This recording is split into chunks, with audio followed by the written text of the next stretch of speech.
She lay unconscious, fighting for her life in a hospital bed. Meanwhile, he was sailing the high seas on a $47,000 yacht with her best friend. But what he didn't know was that a father's patience and fury were about to expose a $2.3 million plot to end a life for greed. Every secret has a price, and revenge waits in the shadows. The sun glinted off the crystal waters of Miami's exclusive marina, where the $47,000 yacht Serafini bobbed lazily, carrying a man who had betrayed everything he once held sacred. James Whitmore, once devoted husband and doting father, now reveled in champagne and forbidden embraces with Vanessa, a woman whose beauty masked ambitions darker than the ocean itself. Inside the city, his wife, Claire, lay in a coma in a hospital room, her body broken, her future uncertain. No one knew how the perfect life had crumbled so fast. What seemed like a tragic accident was, in fact, part of a meticulous plan, one fueled by greed,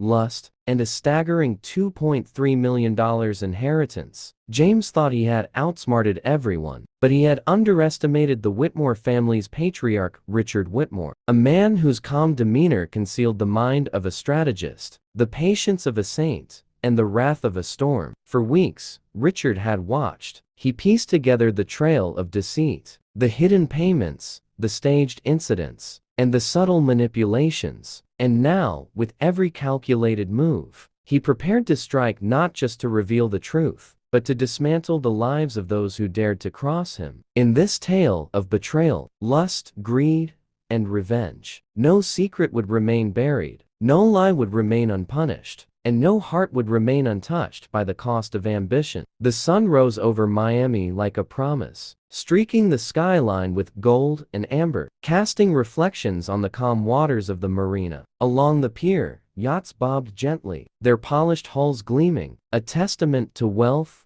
luxury, and a life most only dreamed of. Among them was the Serafini, a $47,000 masterpiece of engineering and elegance, tied neatly to its berth, waiting for its owner to awaken the engine and chart the day's course. James Whitmore sipped his black coffee on the balcony of his penthouse, overlooking Biscayne Bay. The city hummed below, but up here, above the chaos, he felt untouchable. At 42, he had the perfect life, a thriving real estate empire, a devoted wife, Claire, and a social status that commanded admiration at every gala, fundraiser, and yacht club event. On the surface, everything seemed flawless: wealth, power, love, but beneath it all, cracks were forming. Claire Whitmore, 38, had always been the anchor of their life, warm, elegant, and fiercely intelligent. She had been James' high school sweetheart, the girl he had promised to marry, the woman whose presence softened his sharp edges. Together, they had built a world where smiles were abundant and troubles seemed distant. But lately, Claire had sensed something off. A late-night text that James quickly deleted, unexplained weekend trips, a distant tone in his voice, it all whispered danger, though she couldn't pinpoint its source. "James, are you coming to breakfast?" Claire called from the kitchen, her voice tinged with that subtle edge of concern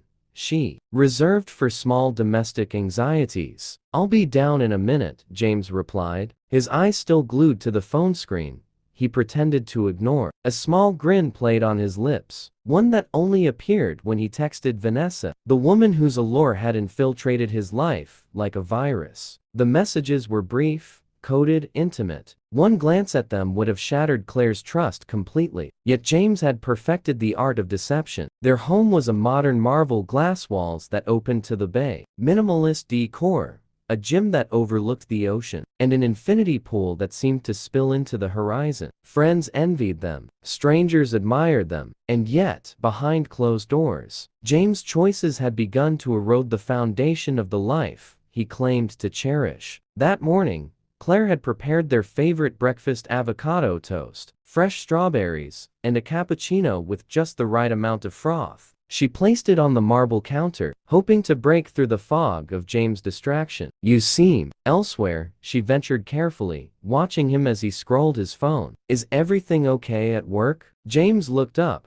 forcing a smile. "Busy week, you know how it is. Nothing to worry about." But it wasn't work. James' thoughts were far from boardrooms and contracts. Vanessa had called him at 5:30 a.m., her sultry voice waking memories and desires he hadn't felt in years. Their plan was unfolding perfectly, or so he thought. Claire's trust was intact, her suspicions minimal, and the yacht awaited them for a weekend trip that would solidify their clandestine affair under the sun and waves. Claire, however, had begun to notice the inconsistencies. Small things: a forgotten dinner reservation, a suspicious credit card charge, a mysterious scent on his clothes accumulated. Like pieces of a puzzle she didn't yet have the courage to solve. Her intuition screamed that something was amiss, though she lacked proof. Later that day, the Whitmores attended a charity gala at the Fontainebleau, one of Miami's most prestigious venues. They were a golden couple, walking in perfect sync, smiling for cameras, exchanging polite nods with city elites. James flirted subtly with Vanessa's best friend, who had accompanied them under the guise of networking. Claire,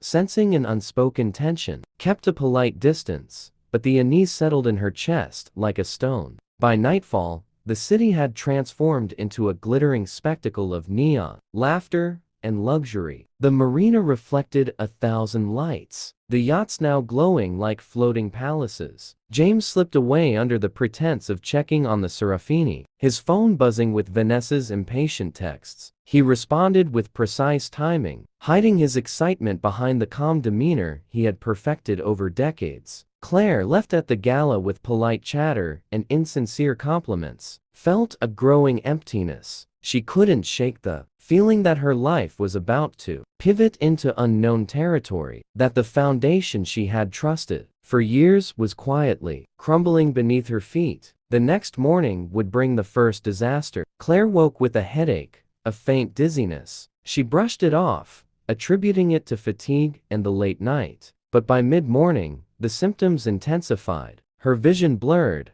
her legs wobbled, and a strange coldness spread through her body. She collapsed in the living room, unable to call for help. The phone just beyond her reach. James, blissfully unaware in the yacht marina, received a message from the doctor an hour later. Patient Claire Whitmore, critical condition. Please contact immediately. The shock hit him like a lightning bolt. Panic replaced his carefully cultivated calm. He abandoned the yacht, rushing to the hospital. But even in his frenzy, he thought not of Vanessa, but of the inconvenience this created. His mistress would have to wait. The perfect weekend had been ruined by an unforeseen accident. In the stark, sterile hospital room, Claire lay motionless, tubes and monitors tethering her to life. The doctors spoke in clinical tones, their words precise, yet terrifying. We don't know the full extent of the injury yet. She's stable, but we're watching closely. Any sudden change could be critical. Richard Whitmore, her father, arrived within hours. A man whose calm exterior masked a relentless intellect. Richard immediately sensed the inconsistencies. The ambulance report didn't align with the circumstances James had described. The details were too neat, too convenient. Suspicion gnawed at him, and he began to piece together what might have happened. From the hospital room window, the Serafini could be seen still bobbing at the marina, a gleaming symbol of James' indulgence, oblivious to the chaos that had erupted back home. Richard's eyes followed it like a hawk surveying prey. This wasn't an accident. He could feel it in his bones. Something about James' demeanor, his flustered excuses, and his carefully timed appearances smelled of calculation, not concern. And so, as the city buzzed below, and Miami's elite slept under the veil of luxury and light, the stage was set. A wife lay in peril, a husband walked dangerously close to betrayal, and a father prepared to unravel the threads of deceit. In the quiet hum of the hospital, the first moves of a long, meticulously planned revenge had already begun. For James Whitmore, the life he believed untouchable was about to come crashing down. And for Claire, the battle between life and death had only just begun. The perfect life was shattered. The hospital smelled of antiseptic and quiet dread. Machines hummed softly, monitors blinked like mechanical heartbeats, and the rhythmic beeping of Claire Whitmore's ventilator filled the room with a haunting reminder of her fragility. Outside her private suite, The Whitmore family name carried weight, money ensured privacy, but it couldn't buy peace. James sat at her bedside, staring blankly at his wife's pale face. Tubes snaked from her arms. Her chest rose and fell mechanically. She looked nothing like the vibrant woman he married. The irony wasn't lost on him. His plan had worked too well, but not as cleanly as he'd expected. He'd meant for Claire's death to look like an unfortunate household accident. The faint traces of poison slipped into her morning juice were supposed to end her life quietly, leaving no suspicion, only grief. But something went wrong. She'd collapsed early, too fast. The maid had found her and called 911 before the toxin could finish its work. Now, she was alive barely. James rubbed his temples, pretending to be the distraught husband. She was fine yesterday, he told the doctor, voice trembling with feigned sorrow. How could this happen? Dr. Miller adjusted his glasses, his tone calm but firm. We're still running tests. It's unusual, her vitals are unstable, but there's no clear cause. It's as if her system just shut down. We've ruled out heart attack and stroke. Toxins are being screened. That word toxins made James' stomach clench. For a moment, he forgot to breathe. Then, recovering his composure, he nodded. Do whatever it takes. Money's not an issue. Of course, Mr. Whitmore, the doctor said, before leaving the room. As the door shut, James' phone buzzed. A text from Vanessa. Where are you? We were supposed to meet this morning. Another followed seconds later. Don't tell me you're backing out now. James silenced the phone, his jaw tightening. He couldn't afford to be seen texting her. Not here. Not now. Across the hallway, Richard Whitmore watched silently through the glass. The father's eyes were sharp, calculating. Every subtle twitch of James' expression, every fake sigh, every carefully timed tear. Richard took it all in. Something in him, honed by decades in business and war, whispered that his son-in-law was lying. Later that evening, when the rest of the family had gone home, Richard remained. The room was dim, lit only by the blue glow of medical monitors. He pulled a chair close to his daughter's bed, taking her limp hand gently in his. Claire, he whispered, his voice trembling for the first time in years. I don't know if you can hear me, but I will find out what happened. I swear it. The promise hung heavy in the air. Richard leaned back, his mind already working like a machine, recalling every detail. James had told the doctors every inconsistency. The fall in the kitchen, the broken glass, the delayed call to 911.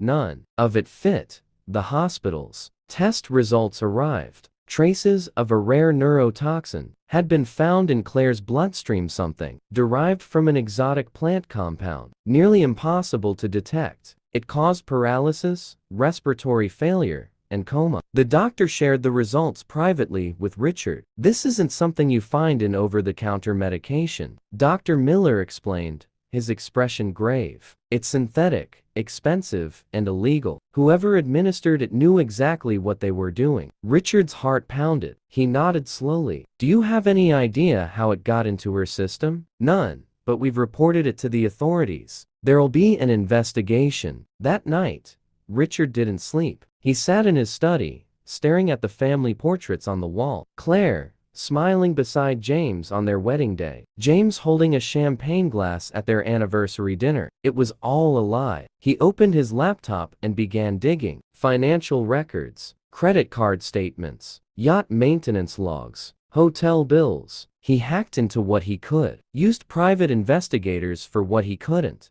Within 48 hours, the picture began to form. There were payments, small, spread across different accounts, but the pattern was clear. A transfer of $25,000 to a Cayman Islands account. Yacht rentals billed under a false business name. Jewelry receipts not matching Claire's tastes. And one recurring name on the statements, Vanessa Cole. Richard leaned back, closing his eyes. You bastard. Vanessa reclined on the deck of the Serafini, sunglasses shielding her from the morning glare. Her phone vibrated. She smiled faintly as she answered. Finally, I thought you'd forgotten about me, she teased. James' voice was low, tense. This isn't a good time, Vanessa. They're investigating. Her laughter was light and careless. You're panicking again. No one suspects you. You're the grieving husband, remember? He sighed. You don't get it. The toxin they found traces. That silenced her. A flicker of fear crossed her face. Then what do we do? She whispered. James looked around,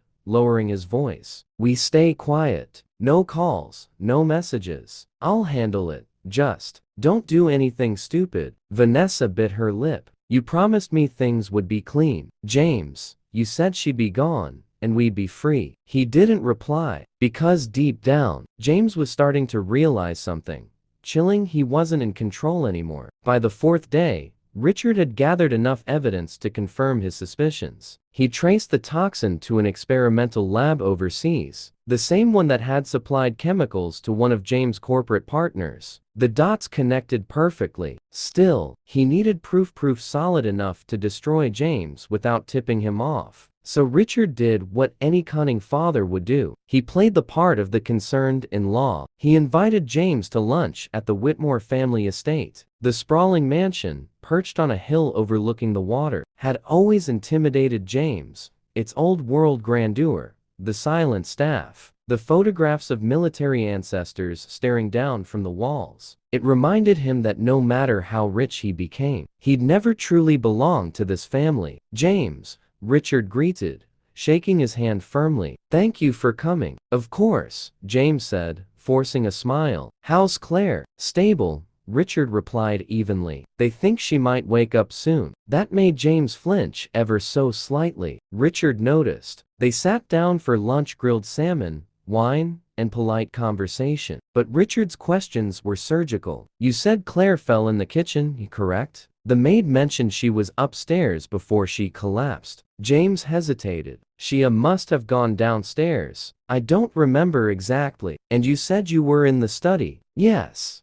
Why? Because the security camera shows you leaving the house at 10:47 a.m. She collapsed at 10:52. James froze. The cameras? I thought those were off for maintenance. Richard smiled coldly. Not all of them. The silence that followed was heavy. James reached for his wine glass to hide his shaking hand. Richard leaned in, voice low and precise. You know, I used to believe you were good for her. I really did. But now, I see what you are. And I promise you, James, if my daughter dies, so do you. James forced a nervous laugh. You're upset. Richard, understandably. But you're accusing me of something insane. Not yet, Richard said calmly.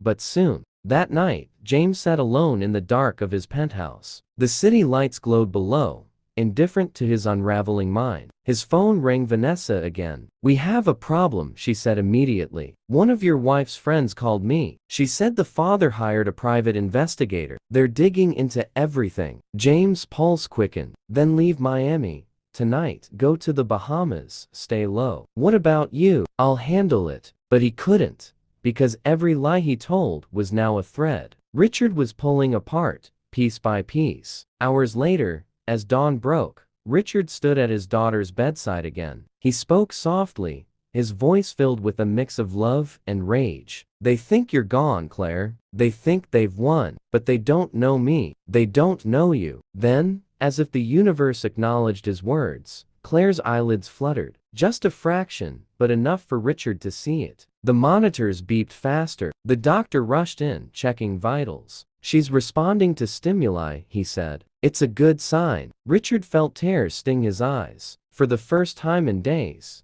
hope broke through the anger. He kissed her forehead gently. Stay with me, sweetheart. I'm going to make them pay. Outside, the Miami sun rose over the horizon again, golden, deceptive, merciless. Somewhere on the marina, the Serafini rocked gently, waiting for the storm that was coming. The game had only just begun. Vanessa Cole was the kind of woman people noticed twice, once for her beauty, and once for the danger that came with it. Her face was the kind that lingered in memory, deep emerald eyes, soft auburn hair that shimmered under Miami's sun, and a smile that could melt guilt itself. But behind that beauty lived hunger, a relentless, consuming desire for more. More power, more money, more control. She hadn't been born into luxury like the Whitmores. Vanessa came from nothing, the daughter of a failing bartender and a mother who disappeared. When she was 8, she'd grown up on the wrong side of the city, learning early that survival required charm, deception, and precision. By 22, she'd already reinvented herself. A new name, a new accent, new friends. Miami was her stage, and she knew how to play her part. Vanessa met James Whitmore at a real estate conference 3 years earlier. He was magnetic, confident, charming, and exactly the kind of man who mistook vanity for vitality. She'd spotted him across the room, surrounded by investors and models, wearing a $10,000 watch and a grin that screamed arrogance. To most women, James was untouchable. To Vanessa, he was a project. She approached him at the bar, ordering the same drink. He had single malt, neat, expensive taste, she'd said. He smirked. Only the best. And just like that, the trap was set. Their affair started as a game. Secret lunches, hotel rooms with ocean views, whispers in the dark. James told himself it was harmless. Claire would never know. Vanessa made him feel young again, alive, adventurous. What he didn't realize was that Vanessa was cataloging everything: his weaknesses, habits, passwords, fears. Every time James loosened his tie, Vanessa tightened her hold. Within months, she had access to his company's confidential data, his personal accounts, even his yacht's registry papers. She wasn't interested in love. She was interested in leverage. One night, as the city slept under a blanket of thunderclouds, Vanessa poured 2 glasses of wine and sat beside James on the Serafini. He'd been drinking heavily, complaining about how his wife didn't understand him anymore. Vanessa listened, a soft voice like silk. "You're trapped, James," she whispered. "A wife who doesn't see you. A life built on pretending. Don't you deserve to be free?" He looked at her, the alcohol fogging his logic. And what would that freedom look like? Vanessa leaned closer, her lips brushing his ear. "A clean slate. Her inheritance is $2.3 million.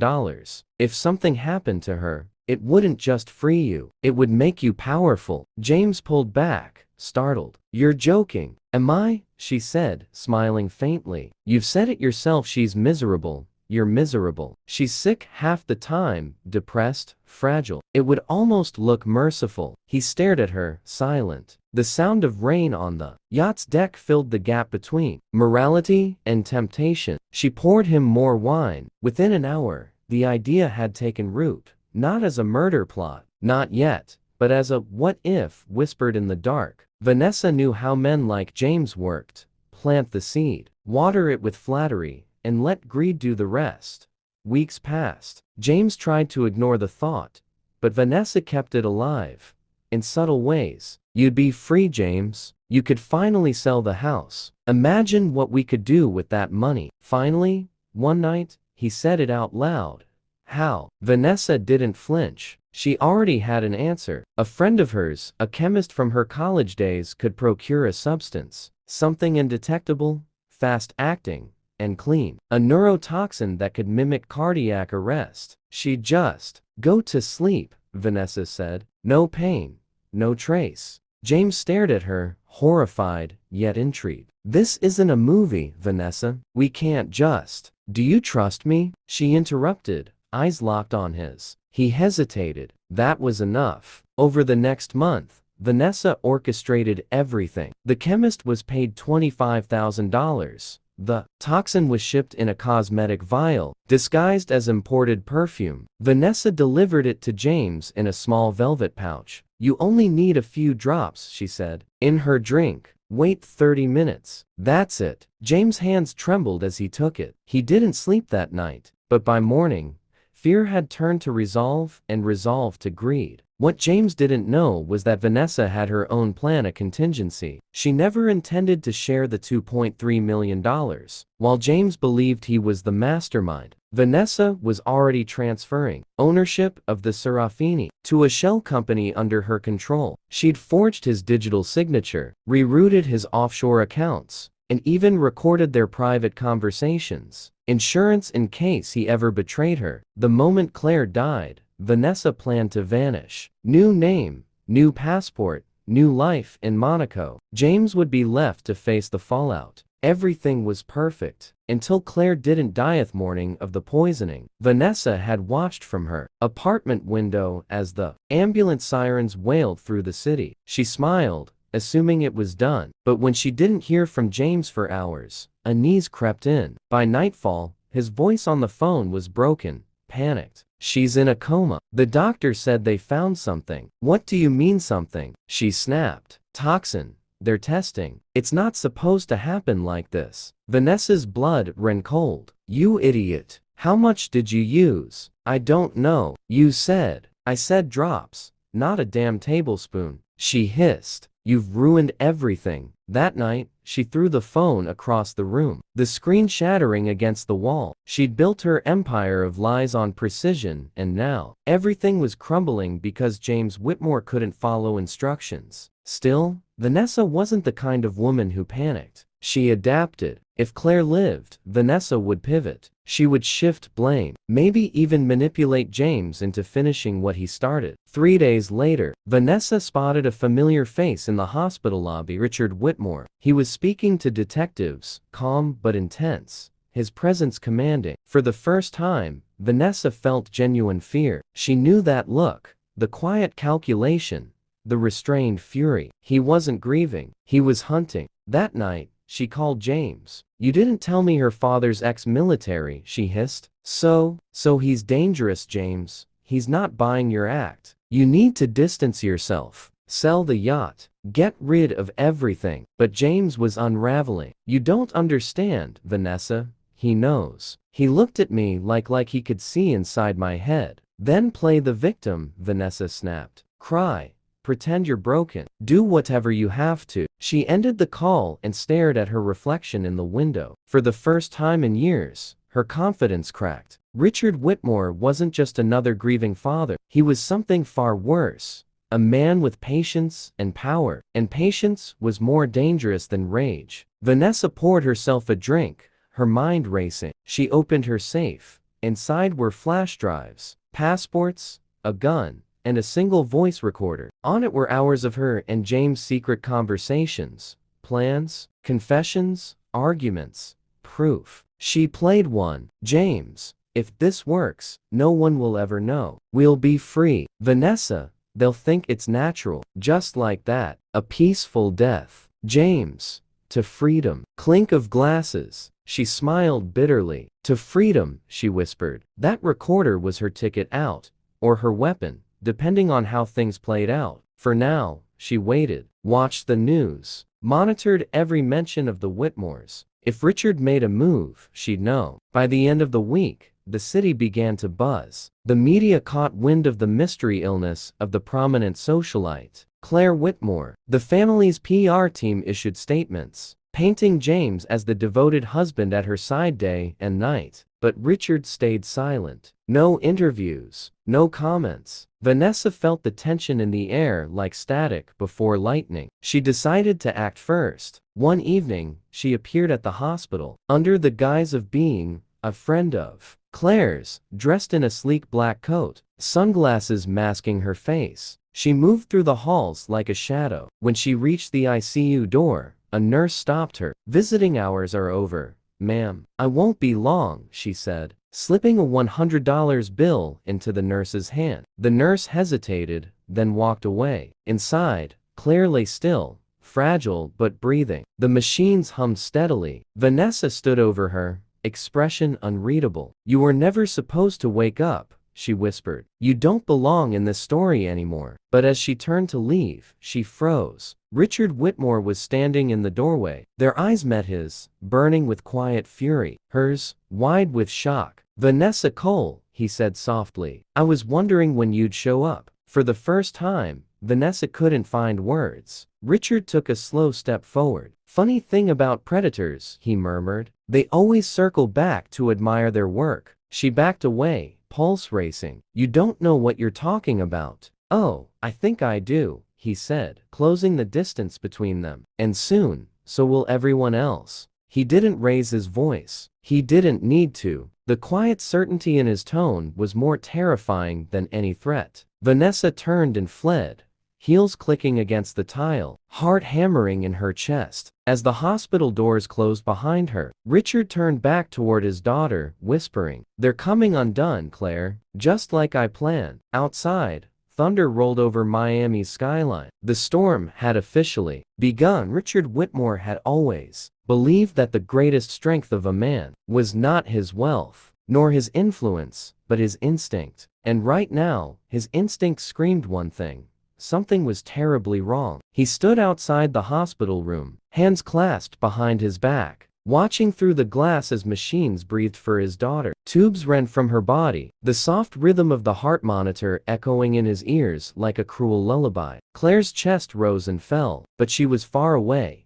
trapped in a silent world her father could not reach. James sat by the bedside, pretending to cry, but to Richard, the tears looked rehearsed, a performance for sympathy. Every few minutes, he'd glance at his phone, type something quickly, and then slide it back into his pocket. It wasn't grief that flickered across his face, it was impatience. And that's when Richard knew. This wasn't an accident. This was intentional. The next morning, Richard returned to the hospital, but not to visit. He came to investigate. His late wife had been a detective, and after years of watching her work, Richard had learned more about uncovering truth than most officers ever would. He had friends in law enforcement, former colleagues of his wife, and he had resources. Powerful ones. He started small. He asked the nurse about the night Claire was brought in. Her story was consistent. Your son-in-law said she slipped near the pool. Head injury. Found her unconscious. He called the ambulance himself, but when Richard asked what time she was admitted, the answer sent a chill down his spine. 2:43 a.m. He knew Claire. She never went near that pool after midnight. She hated late-night swims. Something was off. Over the next few days, while pretending to be the grieving father, Richard quietly began digging. He went through James' social media accounts, bank statements thanks to a contact at the bank, and even phone records he obtained through a friendly private investigator. That's when the pieces began falling together. 2 large withdrawals from Claire's account, both authorized by James 1 week before the accident. A mysterious transfer of $45,000 to a woman named Vanessa Lake. And most chilling of all, an insurance policy update, signed just 2 days before the fall, naming James as the sole beneficiary of a $2.3 million life insurance plan. Richard's jaw tightened. His heart pounded with rage, but his face remained calm. He couldn't go to the police, yet not without evidence that tied James as the sole beneficiary of a $2.3 million life insurance plan. Richard's jaw tightened. His heart pounded with rage, but his face remained calm. He couldn't go to the police, yet not without evidence that tied James to foul play. So he waited, and he planned. On the 5th day, James showed up at the hospital wearing designer sunglasses and a crisp linen shirt, holding a cup of expensive coffee as if he'd just come from a vacation, not a vigil. "Morning, Dad," he said smoothly. "Any change?" Richard didn't answer right away. He studied James' eyes. The same eyes that once promised to love and protect Claire forever. Now, they looked hollow. "She's fighting," Richard finally said. James smiled weakly. "Yeah, she's a strong woman." Richard leaned forward slightly. "You look tired, James. Where've you been staying these days?" James froze for a fraction of a second, then forced a laugh. "At the apartment. You know how the house feels. Too empty without her." Richard nodded. "Of course. Must be hard, especially since I heard Vanessa Lake has been keeping you company." James' expression faltered. The color drained from his face. What are you talking about?" "Just something I came across," Richard said, his voice calm, cold. "Your phone logs show you've been in touch with her every night, even the night Claire fell. Interesting timing, don't you think?" James's jaw clenched. "You're out of line." Richard smiled faintly. "Am I?" Without waiting for a reply, he turned and walked away, but inside, he could feel James's panic. He'd rattled him, and that was the first step. That evening, Richard sat in his study at home. Rain battered against the windows, and thunder rolled across the Miami sky. On his desk lay a folder filled with printouts, screenshots, and photographs. Every piece of data pointed to the same conclusion. Claire's accident was a staged event. The only question left was how. He called his old friend, Detective Mason Harlan, a grizzled, no-nonsense cop who owed Richard a favor. "Mason," Richard said, his voice low, "I need you to run a name for me, Vanessa Lake, and dig deep." I want everything. Trouble? Mason asked. Something like that, Richard muttered. And Mason, be discreet. My daughter's life might depend on it. By morning, the detective had results. Vanessa Lake had a history: fraud, 2 counts of embezzlement, 1 restraining order filed by a former lover, and most importantly, she had worked at a real estate firm that James had been consulting for last year. They'd met long before the so-called accident. Richard felt the rage burn in his chest. His daughter had been sleeping beside a man plotting her downfall, maybe even her death for money and another woman. But instead of acting impulsively,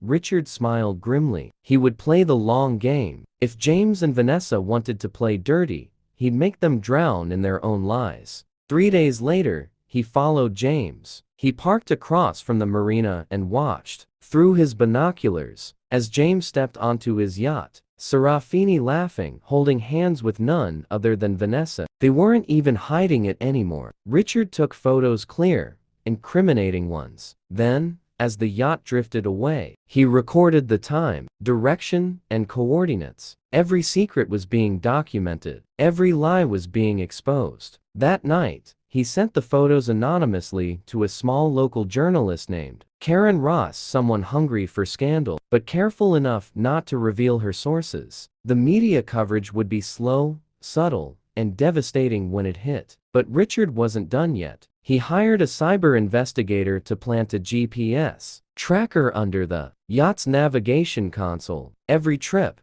every destination recorded in real time. He even tapped James's phone using a clone SIM card, intercepting every message to Vanessa. The affair, the money transfers, the whispered promises of a future together, all there in black and white. The puzzle was complete. He just needed the final piece, proof that the fall wasn't an accident. That came unexpectedly. One night, Mason called. "Richard," he said grimly, "you might want to sit down." "What is it?" "Security footage from your daughter's estate just came through. It was reported corrupted earlier, but my tech got into the backup drive." Richard's pulse quickened. "And there's movement near the pool." Around 2:30 a.m., James and Claire are arguing. Then James shoves her. She hits her head on the edge. He stands there for almost a minute before calling for help. The world stopped spinning. Richard's hand trembled as he gripped the phone tighter. He closed his eyes, his heart aching with rage and heartbreak. The man who had sworn to love his daughter had left her to die. "How solid is the footage?" he asked. "Crystal clear.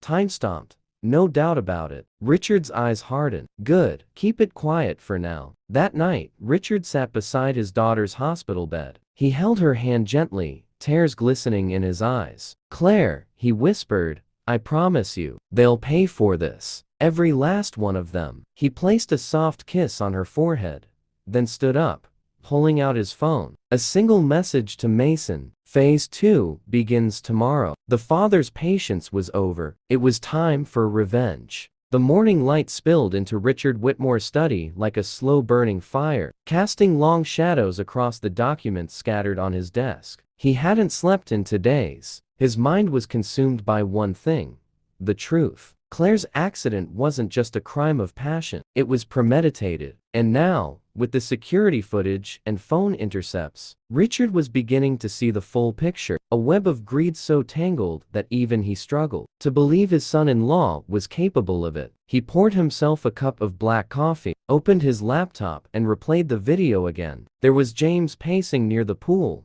drink in hand. Claire followed, visibly upset, trying to talk to him. And then, in one cruel moment of rage, he shoved her backward. Her head struck the pool's edge, and her body collapsed, motionless. He stood there frozen, and then, instead of jumping in to save her, he simply walked away for a full minute before making the call. Richard's knuckles whitened as he paused the video. "You bastard," he whispered under his breath. "You killed her." But it wasn't just about the shove. It was what came after: the cold calculations, the forged signatures, the financial transfers. Richard opened another file, a forensic report Mason had sent him overnight. It traced a chain of transactions leading from Claire's life insurance policy to an offshore account in the Cayman Islands. The account was registered under a shell company called Van Lake Holdings, a mix of Vanessa and Lake. The arrogance made Richard sick. They hadn't even tried to hide it cleverly. That afternoon, he met Mason in an old diner outside the city. The detective looked tired, but satisfied, sliding a thick brown envelope across the table. "Everything you asked for," he said. "Bank records, property deeds,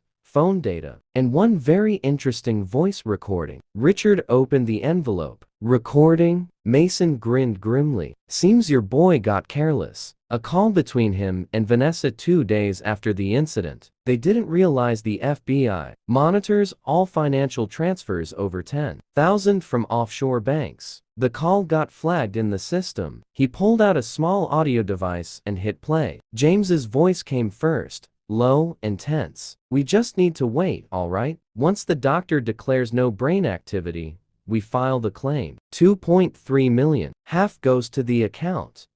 Half we move later." Then Vanessa's voice, sharp and impatient. "You said that a week ago. What if she wakes up?" James snapped. "She won't. The doctor said the chances are less than 5%. Just keep your mouth shut until it's done." The tape clicked off. For a long moment, Richard said nothing. The sounds of the diner plates clattering, coffee pouring felt distant. His jaw tightened as the rage built inside him like pressure behind glass. Mason leaned back. "You've got him, Rich. That's enough for the police, the court, the press. Hell, you could bury him alive with this." But Richard shook his head slowly. "Not yet. Not yet." Mason frowned. "What the hell are you waiting for?" Richard looked up, his eyes cold and calculating. "I want him to feel it first, to lose everything the way he made my daughter lose her life. Then I'll hand him to the law." Mason sighed. "You always were a patient devil." Richard smirked faintly. "Patience builds precision." Over the next few days, Richard put his plan into motion. He began quietly leaking information to the press.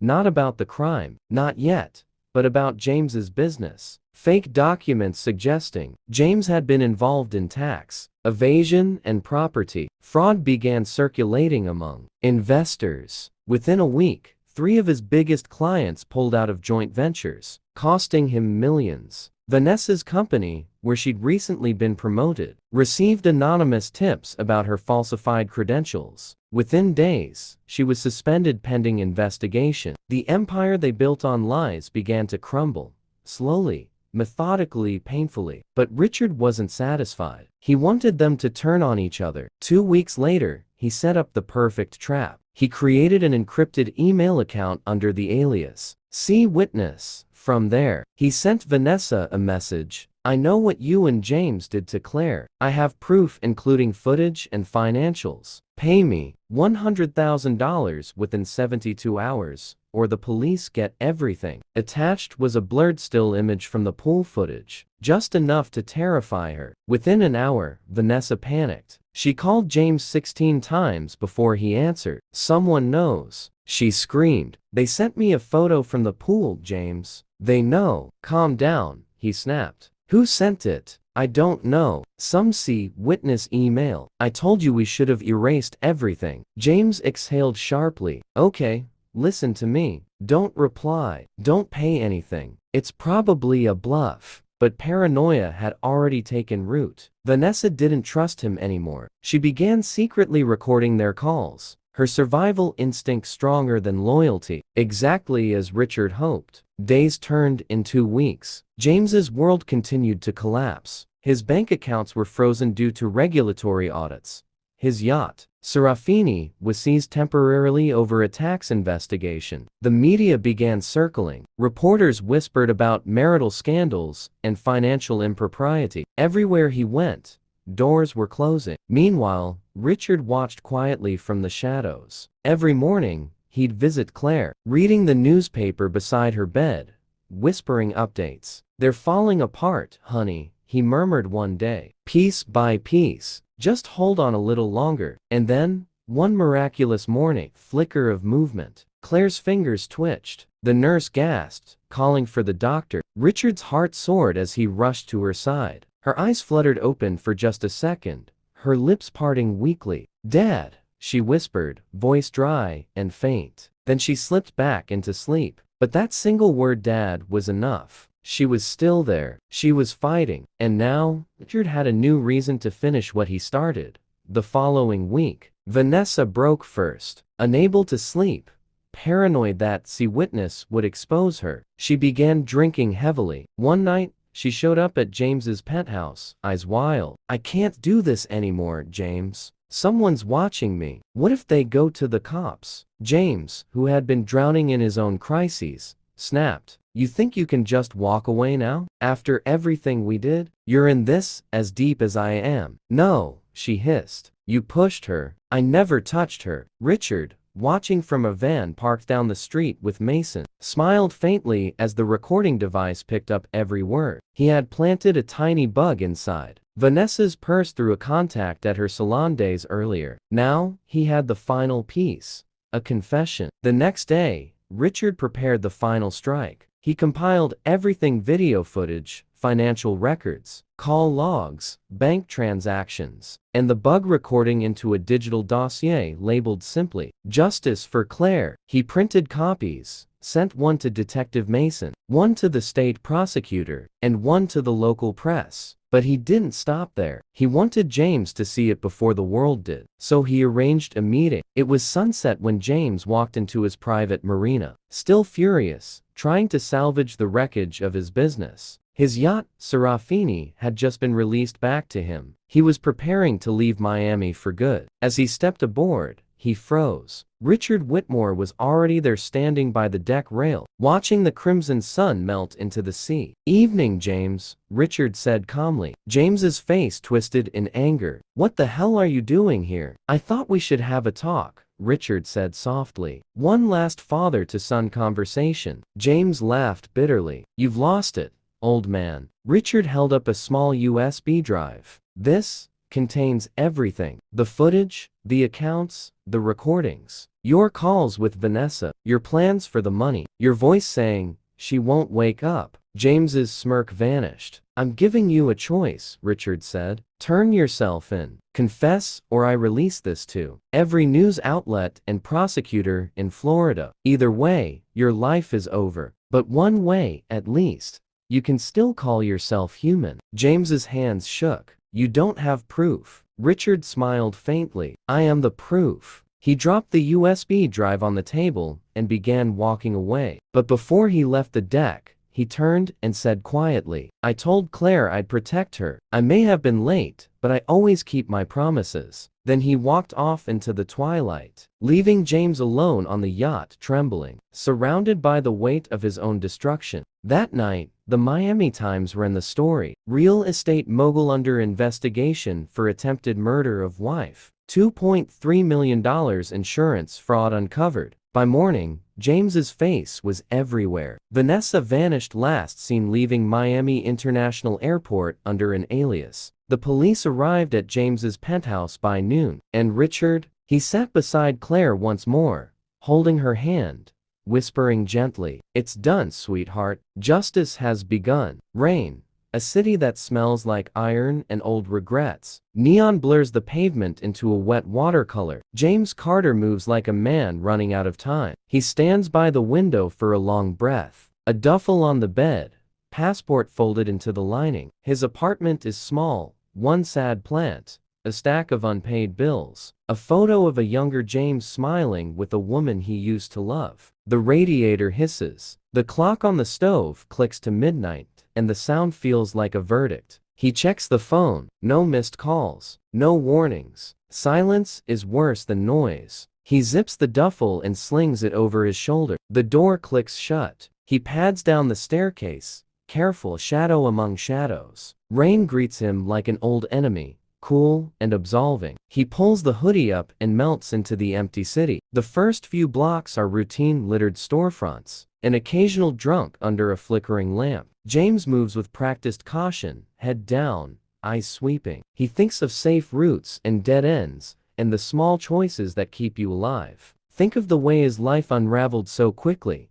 Whispers, a late-night call, the photograph that had landed on his car windshield, a name he hadn't heard in a decade, Richard Hale. He cuts between buildings, avoiding the main roads. A car slides past, tires hissing through the wet. He lets it go. He knows every sound will be magnified now. Footsteps, shutter clicks, the whisper of fabric. 2 blocks later, the SUV appears, black, silent, like a shark. It slows behind him, not close enough to be threatening, not far enough to be safe. He quickens pace. The SUV mirrors him. James turns into an alley, a razor-thin gap between 2 brick walls. He moves faster, heart a drum in his throat. The sound of his own breath is stupidly loud. He thinks of Vanessa, of late smiles and later silences, of a hand that used to rest gently on his arm, and a laugh that used to fill empty rooms. He tells himself she wouldn't be involved. That logic splinters. A figure materializes at the far end of the alley. Tall, contained, black coat, no hood. She stands in the dim light and watches him come,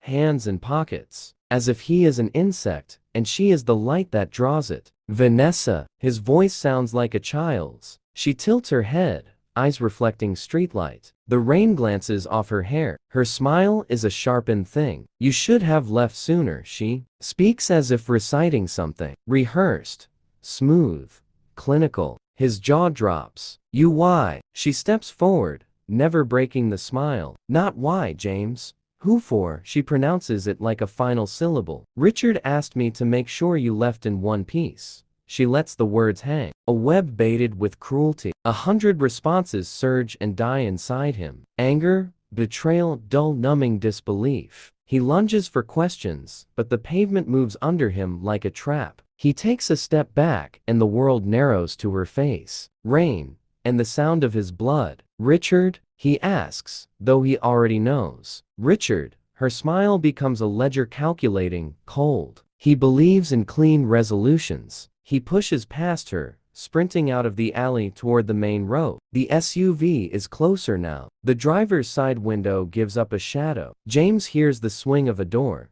An instinct snaps into him: survive. He runs. The city becomes a flicker of neon and metal. He darts through a market, scattering late-night shoppers and the stale warmth of food stalls. He shoves past a vendor. The life he's been living is now a rearview mirror, shrinking fast. Behind him, footsteps. Not one set, not alone. Vanessa is running, but smoother, almost effortless. She keeps pace, then falls back, then glides forward, rearranging the chase like a chess move. James sees the SUV again, waiting 2 blocks away beneath a bridge. The driver's hand is on the door like an invitation. He throws himself forward, lungs burning, mind burning, the image of the photograph at the center of everything. He reaches the SUV and dives into the passenger seat before the driver can close the door. A man with sharp cheekbones sits behind the wheel. No words, no apology. The engine revs and the car surges forward,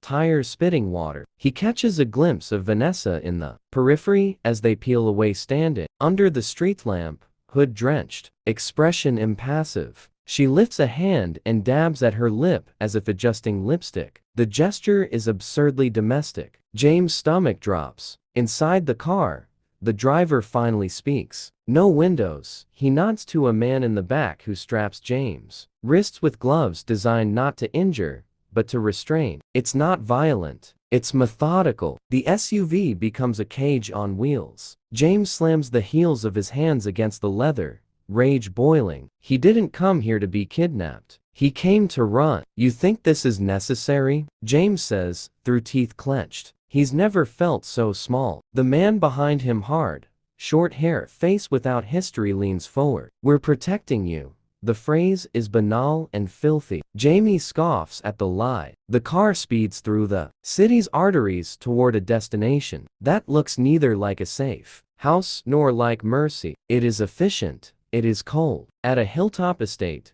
lights pale behind manicured hedges. A study window glows like an eye. Inside, Richard Hale stands in the dark, back rigid, hands folded. He watches the rain slide down the glass. A slow, precise pattern, like the plan in his head. The house smells like polished leather and old money. There is art on the walls that cost as much as James' apartment, silent proofs that some men buy protection and still feel empty. Richard opens a drawer and pulls out a thick folder labeled with James' name in crisp type. He fingers the photographs. James at a cafe. James with a woman in a summer dress. James returning to his apartment. He has photographs of the duffel. He has maps, bank transfers, the names of everyone who called him in the last 6 months. She's in place? He asks without turning. From the shadows, a woman, Vanessa, hair pinned neatly, steps forward. She is composed, the rain on her shoulders already evaporating in the warmth of the study. She's where she needs to be, she replies. Her voice is steady, practiced. He's on the move. He thinks he can run. Richard smiles. It is a smile without humor. Let him run. The world is full of exits that are really just long hallways. He pours himself whiskey and holds the glass like a scepter. The plan has teeth now. A series of calibrated moves designed to reduce James' choices to 1. Surrender or be destroyed. Back in the SUV, James wrestles with the truth he has been trying to deny. He is trapped between two people who once sat across his life like leeches. Vanessa's betrayal stings not because of what she did, but because of how intimately it fits with the person she had been. She had learned to move quietly across his walls, to know the temperature of his lies, to lull him into false safety. Each memory collapses like a bridge behind him. You let me go, he pleads to the driver, though he knows please mean nothing. The driver's eyes stay forward. They are mirrors of the same resolve. You should have left earlier. The driver's reply is a mantra, a non-apology. They stop at a warehouse near the river. It smells of oil and wet concrete. A neutral place for unpleasant meetings. A man in a suit waits. He opens the back door to reveal a dim interior, with a single lamp swinging like a heartbeat. James steps out under the rain and feels the air cut him clean. He lets his wrists be ungloved, rubs them raw. The warehouse door shuts like a tomb. Inside, a table with a single chair. A lamp hangs and throws a pool of light. The man in the suit sits, fingers steepled, eyes smooth like polished stone. Richard enters behind him, not storming, but walking, with the certainty of someone who presides over the end of things. He removes his coat and drapes it over the chair, like placing a flag on conquered ground. He is wearing the same watch James remembered, heavy, expensive. He sits slowly, folding his hands, as if noting every subtle movement James makes. You made choices, Richard says, not unkindly. You trusted the wrong people. You thought loyalty was a currency. It is not, it is a weight.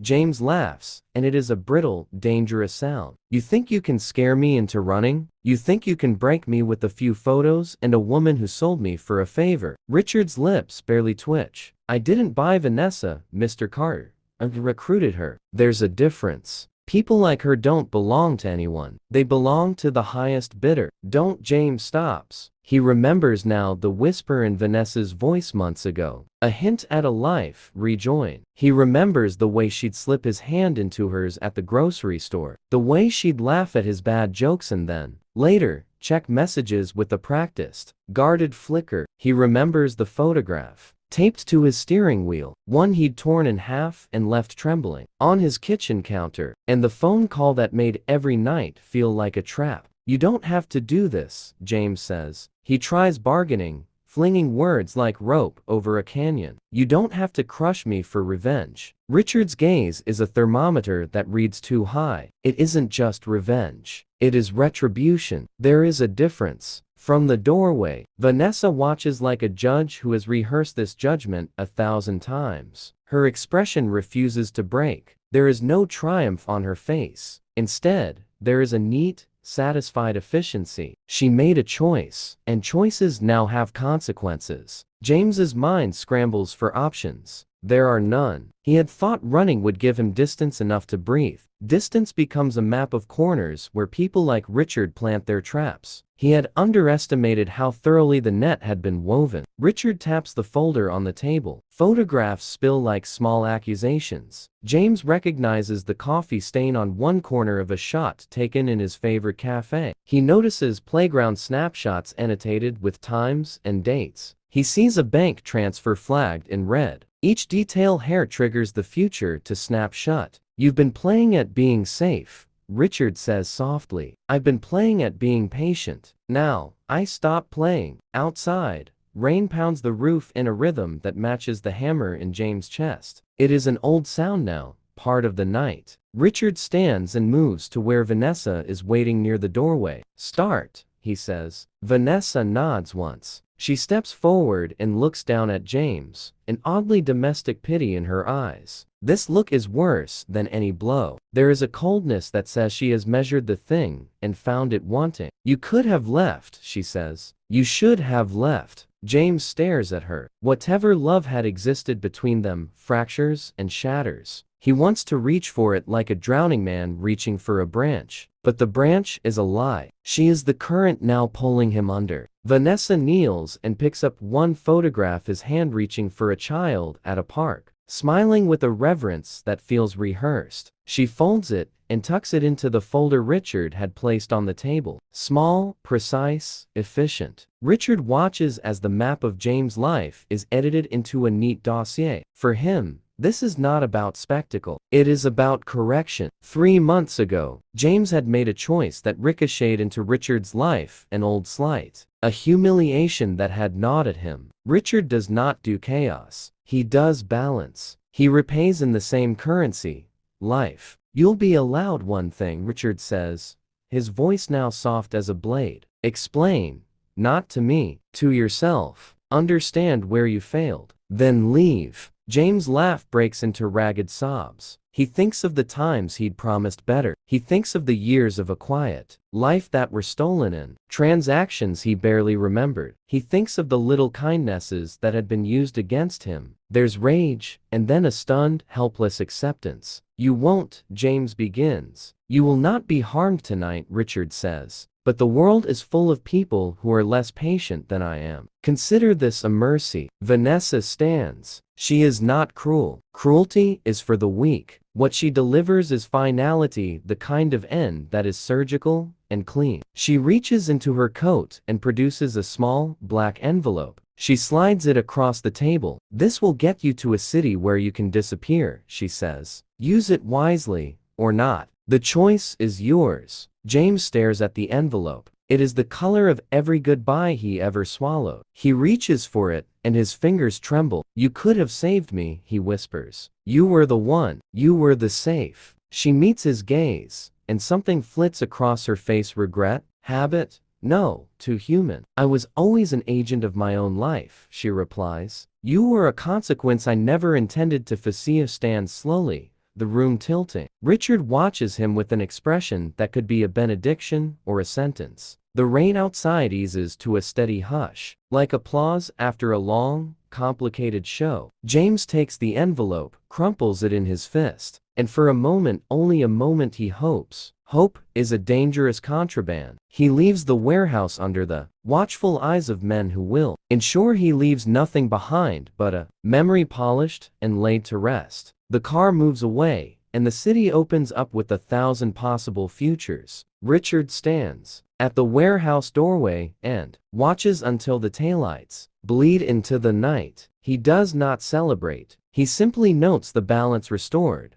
Inside the folder, another photograph lies face down, a child's laugh caught on film. A small, accidental truth. Richard flips it. He does not look at it for pity. He looks at it like a ledger. He closes the folder and puts it back in the drawer. Outside, under a sky washed clean, Vanessa lights a cigarette and inhales the night. For a long second, she seems almost human, almost like the woman James once leaned on. Then she leans her head back and lets the smoke trace the air. The first strike has landed. It is the beginning of something that will not end with apologies. It will widen, unfold, and become a map of decisions. One man's attempt to run, one woman's betrayal, one man's revenge. The city keeps watch, indifferent and hungry. James drives into the rain, the envelope heavy with somewhere to go and nowhere to stay. And in the mirror, he sees his own face carved with new lines that will be read by others very differently. Richard returns to the study,